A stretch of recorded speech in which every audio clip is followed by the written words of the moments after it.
Will I start, Ganesha? Good afternoon, dear kids. We are back again in our English class for class 4 and we are doing a poem today. It's your lesson 5. Remember last class we read about Mala and Nita and her messy house, Nita's messy house and her carelessness were we helped her become better, right? So here and there we learned about how careless Nita was and how Mala came in and helped her organize her place. So we should be careful and take care of our things. We also learned about adjectives. Adjectives क्या होते हैं? They help you describe the noun and pronoun. They are describing words. हमने सीखा था ना पिछले class में बच्चों. तो now we are moving on to your lesson 5.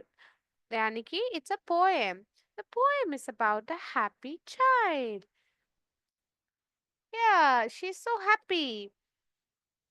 So let's go with the poem. Yes? Anybody has any doubt? You let me know.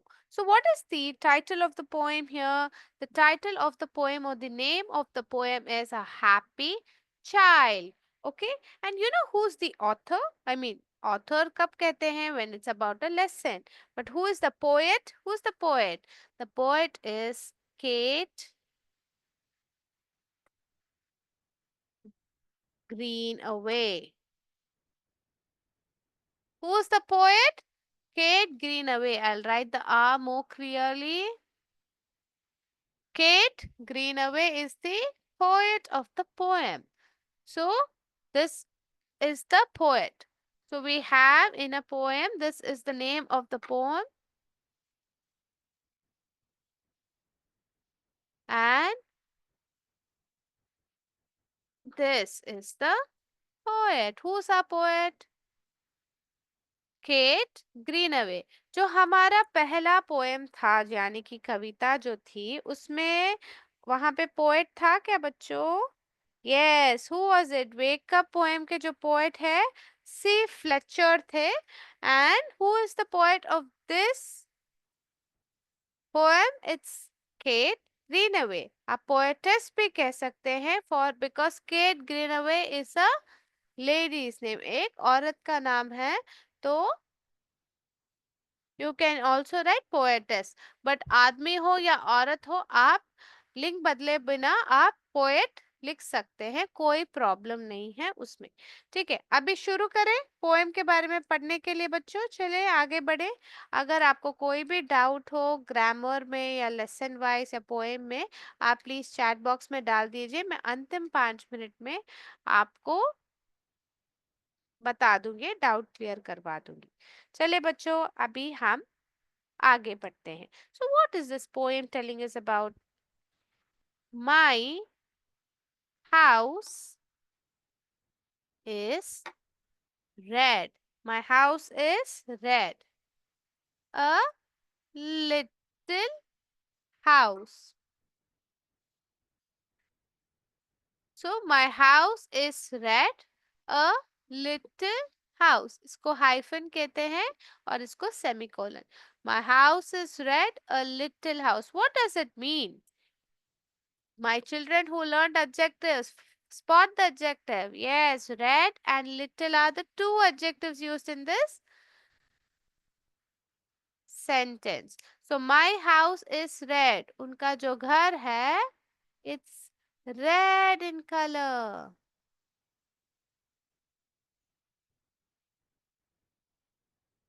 Yeah, her house is red. So what she's saying? My house is red. My house is red. तो कौन सा रंग का है? लाल रंग का है. किसका घर? This girls house. So my house is red. It is a so my house is red, a little house. So we'll make a little house near her. Yeah, she has a small house. Very good. My house is red. Okay, so let's go. A happy child am I. What she says, a happy child am I. A happy child am I. I laugh. I laugh यानी कि हंसना. I laugh and play. खेलना. I laugh and play and live long day. I laugh and play and live long day. I hardly के यानी का मतलब क्या है? हार्ड माने सख्त थोड़ी है. हार्डली का मतलब यहाँ पे मुश्किल से. Hardly ever cry. तो क्या कहती है? My house is red a little house. What is her house? A house is red.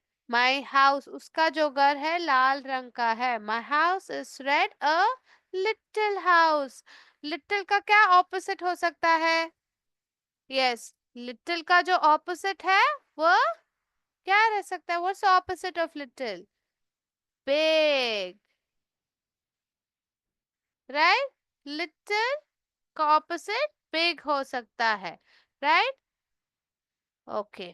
A happy child M I. Happy का ऑपोजिट क्या रह सकता है? Very good. सैड. हैप्पी का ऑपोजिट क्या रह सकता है? Sad. You don't have these things in your text book. I am teaching it additionally so that you can understand the contrasting emotions. जो opposites है आप समझ पाए. तो we understood my house is red a little house. So what does she mean by little? छोटा घर है. तो छोटा का जो opposite होता है बड़ा ही रहता है ना बच्चों. A happy child am I. So she is saying मैं बहुत खुश हूँ. मैं खुशेदार बच्ची हूँ. I am a happy child. I am a happy child, she says. Okay, and she says I laugh and play. So ये खुश बालक है. ये जो बालक है बहुत खुश है. So a happy child am I and she laughs and play. I laugh and play. यहाँ पे I क्यों यूज किया है? I क्यों यूज किया है? क्योंकि she is talking about herself. So I laugh and play and live long day. ठीक है. I hardly ever cry. बहुत मुश्किल से कभी रोती हूँ. तो हमेशा ये बच्ची जो है हमारी ये जो बालक है वो खुश है. ठीक है. You should also be happy like the child. ठीक है. No let's go ahead with the next answer. I have a tree, a green tree to shade me from the sun. So let's write it down.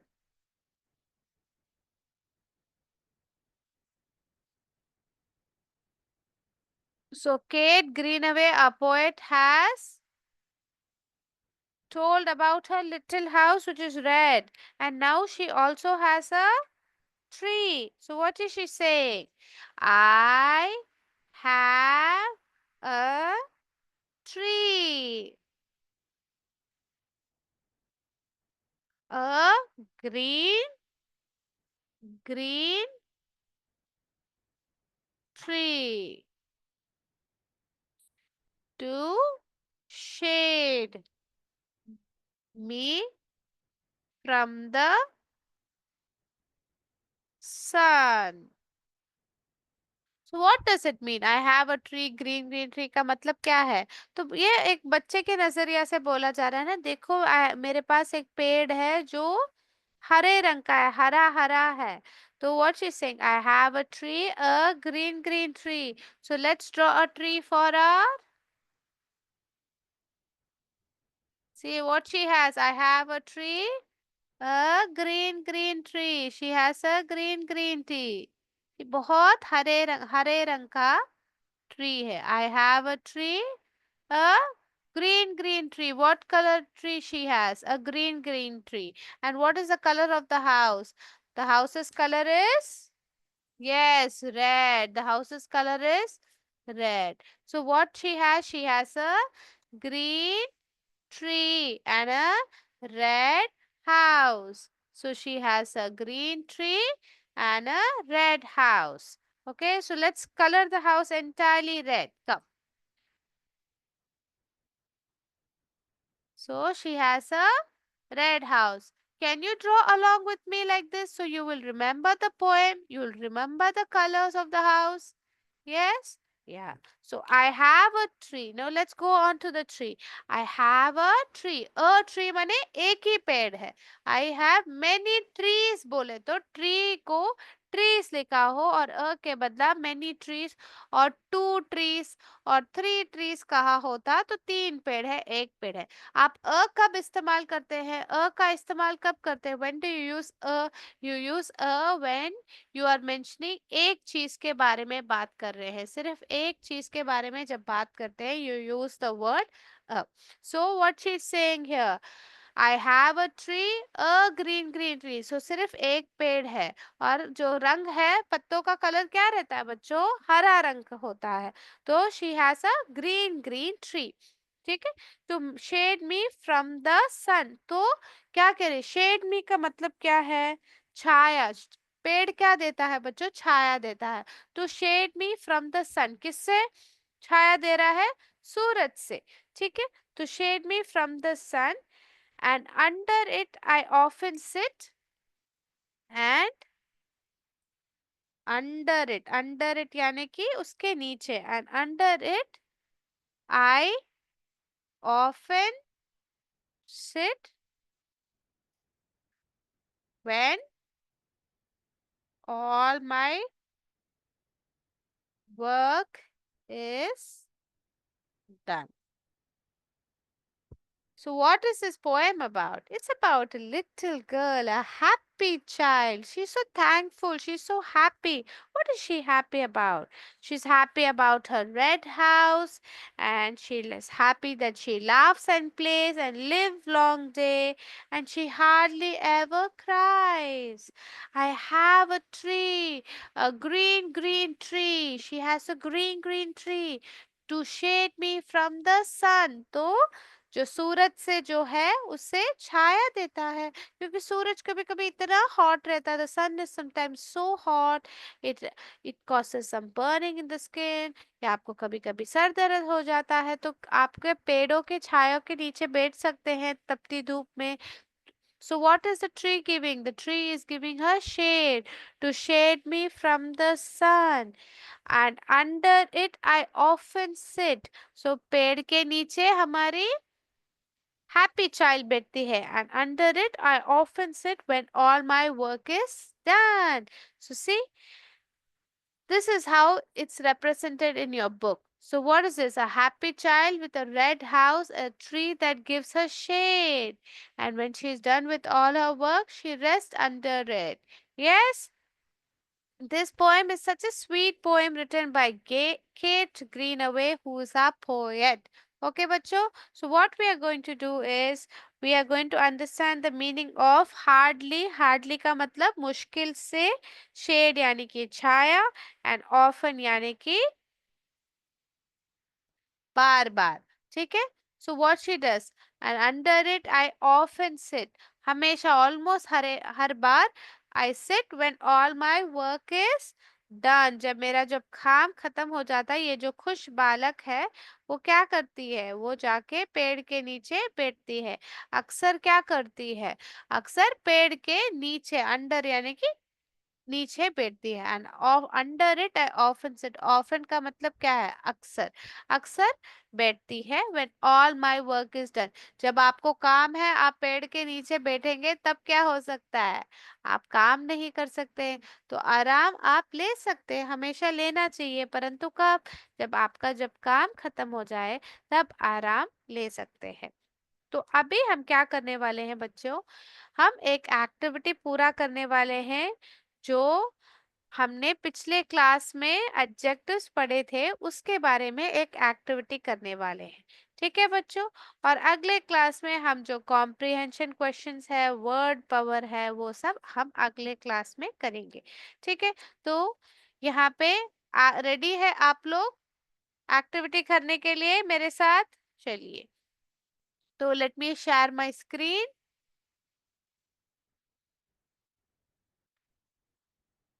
Just one moment.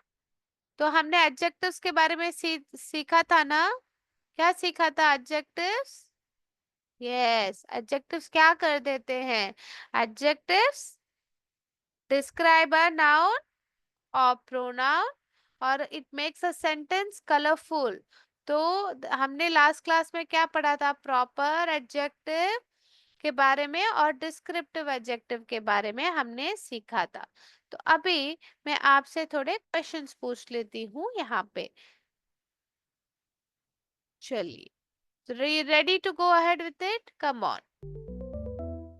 Spices are widely used in dash cooking. India, Indian, Indian. तो यहाँ पे you see there's India. India यानी कि the country India where Bharat जहाँ पे रुकते हैं हम, रहते हैं हम.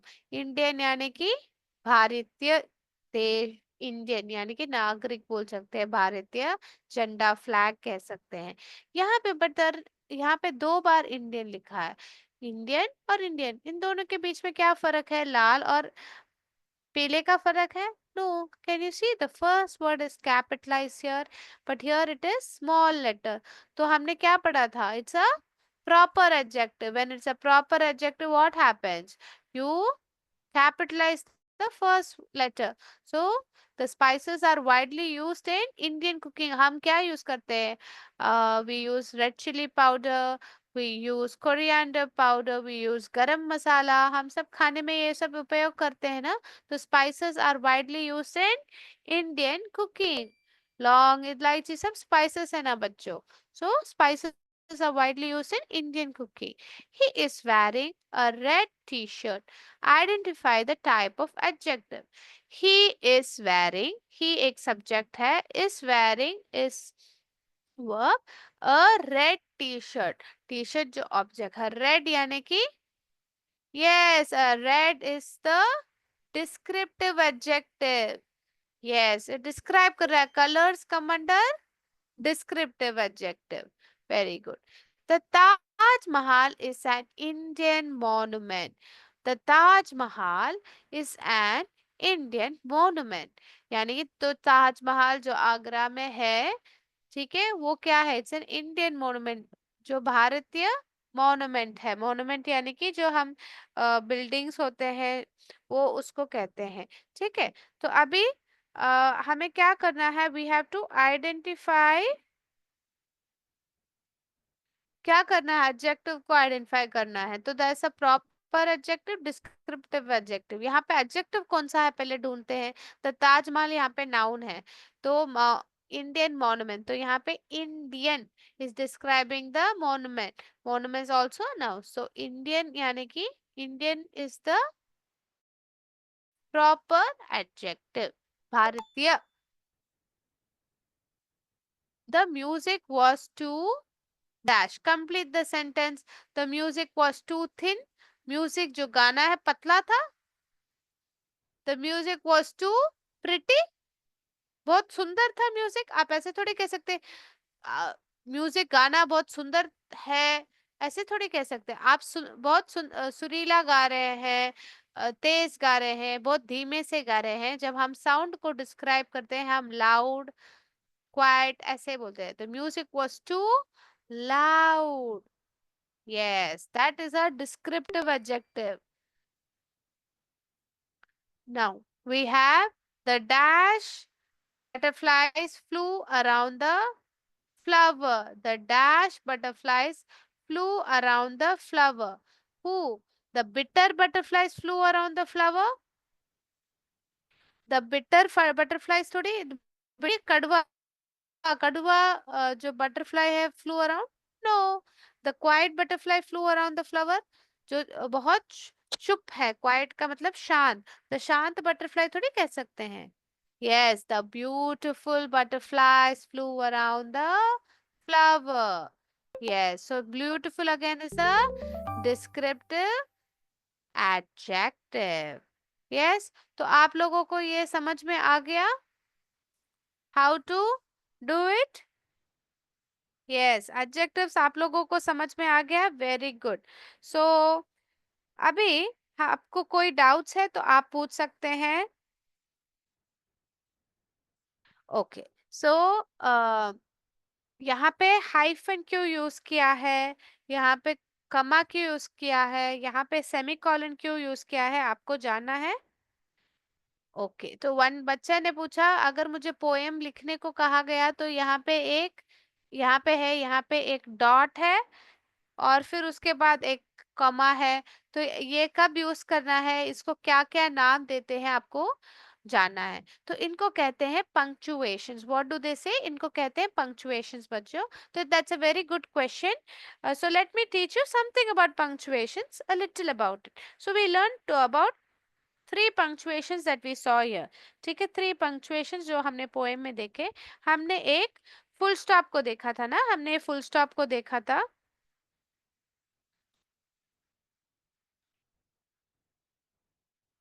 So we saw punctuations, we saw punctuation marks.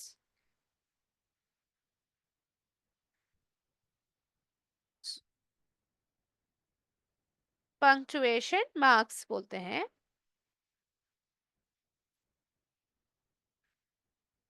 They are symbols, वो क्या है, एक चिन्ह है that help readers understand written language by indicating how to read and understand a text. तो आपको कोई टेक्स्ट लिखा, टेक्स्ट यानी कि शब्दों में लिखा गया है, तो उसको कैसे पढ़ते हैं आप, कब आपको रोकना है, कब आपको जैसे स्टॉप करना है। जैसे हम अभी मैं बात कर रही हूँ, तो my house is red, a little house, a happy child M I laugh and play, live long day, I hardly ever cry. इतना जोर जल्दी से बोलूंगी तो आप लोगों को कैसे समझ में आएगा। तो आपको जब शब्द बात कर रहे हैं, आपको सही से उच्चारण करना है, उच्चारण सही से करना है, प्रोनाउंस करना है, और सही से गैप छोड़ के बात करना है। तो my house is red, a little house. So period क्या होता है, ये इसको ये चिन्ह देखेंगे तो इसको क्या कहते हैं, इसको कहते हैं पीरियड। यानी कि सेंटेंस के अंत में, एंड ऑफ सेंटेंस आप यूज करेंगे। कब यूज करेंगे, जब आपका बात करके खत्म कर देंगे, एंड ऑफ सेंटेंस में यूज करेंगे। तो हमारे जो बच्चे ने कहा माय हाउस इज, तो आपका उदाहरण यहाँ पे है व्हेन, यहाँ पे आपका उदाहरण उदाहरण है, बच्चे ने कहा है and under it I often sit when all my work is done। तो यहाँ पे एक पीरियड यानी कि फुल स्टॉप, पीरियड कहाँ यूज किया है, यानी कि फुल स्टॉप भी कहते हैं, कहाँ पे यूज किया है, सेंटेंस के अंतिम में आपको फुल स्टॉप यूज किया है। ठीक है, इसका अर्थ है सेंटेंस खत्म हो गया, अभी नया चीज के बारे में हम शुरू करने वाले हैं। और ये जो है ऐसा, इसको क्या कहते हैं बच्चों, इसको कहते हैं कॉमा। क्या कहते हैं, कॉमा। ठीक है, इसको कहते हैं कमा कहते हैं। इसको कब करते हैं, it is use to create a pause. Sentence के बीच में एक हल्का सा एक रोकना, हल्का सा एक पॉज, और सेपरेट आइडियाज, अलग अलग चीजें के बारे में बात करते हैं, तब हम कमा यूज करते हैं। ठीक है, तो वी सॉ पीरियड, पीरियड कब यूज करते हैं, at the end of the sentence. ठीक है, व्हेन डू वी यूज कमा, जब हम अलग चीजों के बारे में बात करते हैं। फॉर एग्जाम्पल, जब हम बात कर रहे हैं आई, जब हम कहते हैं आई लाइक रोसेस, कमा वायलेट्स एंड ट्यूलिप्स। जब हम ऐसे बोलते हैं I like रोसेस violets and tulips, तो यहाँ पे देखा बच्चों आपने कि यहाँ पे कमा यूज किया है। क्यों यूज किया है आपको कमा यहाँ पे, I like रोसेस violets and tulips. तो रोसेस एक दोनों फूल है, रोसेस वायलेट्स और ट्यूलिप्स तीनों फूल है, they all are flowers but they are different flowers, so they are separate ideas, or it is to also I like roses, violets and tulips, so you have to put a proper pause. I like roses, violets and tulips, this is how you read it, so you have to give a mild pause। तो आपको समझ में आ गया, I like roses, violets and tulips ऐसे नहीं पढ़ना है, I like roses, violets and tulips। so यहाँ पे आपको पता है, यहाँ पे आपको एक हल्का सा रोकना है आगे बढ़ने से पहले, बात करने से पहले। so you understood about two, you understood about two punctuation marks. It's a very good question बच्चों। तो आप लोगों ने पोएम के दौरान आपने पीरियड और कमा देखा है, और आपको मैंने पहले से सिखा रखा है, एक्सक्लेमेशन मार्क के बारे में भी सिखा रखा है।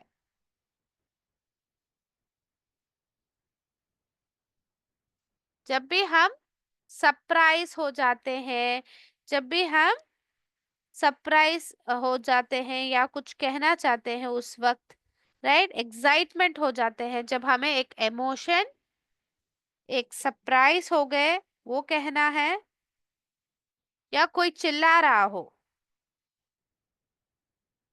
जैसे कोई चिल्ला के एक चीज को कह रहा है बहुत अ, इसके साथ कह रहा है, तो आप क्या कहेंगे वहां पे, एक्सक्लेमेशन मार्क यूज करेंगे। ठीक है, that time you use exclamation mark, like when you से वाओ, वाओ, तब आप एक्सक्लेमेशन मार्क यूज कर सकते हैं। ठीक है, when you want to give an emphasis on the emotion, surprise or the way the person is talking, he is shouting and talking, तब आप exclamation mark use कर सकते हैं। Okay, so we'll end today's session here and we'll meet in the next class on Wednesday. Until then बच्चों, जय विद्या शक्ति, जय हिंद, जय भारत।